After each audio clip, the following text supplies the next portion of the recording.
Assalamualaikum. Nah ini ya, bumbu siap saji ala dapur Ita Yudis. Bumbu praktis membuat nasi goreng merah.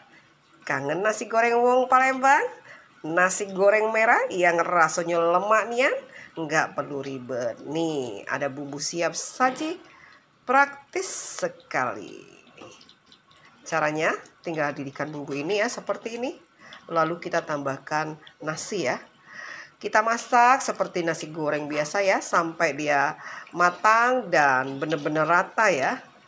Kita tambahkan pelengkapnya, nasi goreng merah siap dinikmatin. Praktis dan lemaknya. Tuh bumbunya.